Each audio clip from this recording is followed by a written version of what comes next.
ಸದ್ಯ ಪೆನ್ಡ್ರೈವ್ ವಿಚಾರ ರಾಜ್ಯಾದ್ಯಂತ ಚರ್ಚೆಯಲ್ಲಿದೆ. ಹೀಗಿರುವಾಗಲೇ ಪೆನ್ಡ್ರೈವ್ ಶೀರ್ಷಿಕೆಯಡಿ ಸಿನಿಮಾ ಬರ್ತಾ ಇದೆ.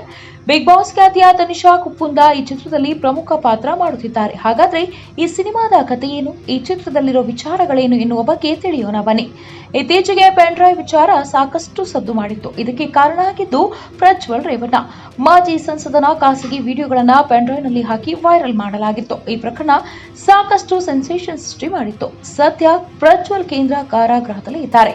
ಈ ಮಧ್ಯೆ ಪೆನ್ಡ್ರೈವ್ ಶೀರ್ಷಿಕೆ ಅಡಿಯಲ್ಲಿ ಸಿನಿಮಾ ಒಂದು ಬರುತ್ತಿದೆ. ಆದರೆ ಈ ಚಿತ್ರಕ್ಕೂ ಅವರ ಕಥೆಗೂ ಯಾವುದೇ ಲಿಂಕ್ ಇಲ್ಲ ಎಂಬುದು ನಿರ್ದೇಶಕ ಸೆಬಾಸ್ಟಿಯನ್ ಡೇವಿಡ್ ಮಾತು. ಜುಲೈ 4ರಂದು ಈ ಚಿತ್ರದ ಶೀರ್ಷಿಕೆ ಅನಾವರಣ ಆಗಲಿದೆ. ಪೆನ್ಡ್ರೈವ್ ಚಿತ್ರವನ್ನ ಲಯನ್ ಆರ್ ವೆಂಕಟೇಶ್ ಮತ್ತು ಲಯನ್ ಎಸ್ ವೆಂಕಟೇಶ್ ನಿರ್ಮಿಸುತ್ತಿದ್ದಾರೆ. ಬಿಗ್ ಬಾಸ್ ಖ್ಯಾತಿಯ ತನಿಷಾ ಕುಪ್ಪುಂಡ ಈ ಚಿತ್ರದಲ್ಲಿ ನಟಿಸುತ್ತಿದ್ದಾರೆ ಅನ್ನೋದು ವಿಶೇಷ. ರಾಧಿಕಾ, ಸಂಜನಾ ನಾಯ್ಡು, ಅರ್ಚನಾ, ರೇಣುಕಾ, ಭಾಗ್ಯ, ಗೀತಾ ಪ್ರಿಯಾ, ಗೀತಾ ಮೊದಲಾದವರು ಈ ಸಿನಿಮಾದಲ್ಲಿ ಬಣ್ಣ ಹಚ್ಚುತ್ತಿದ್ದಾರೆ.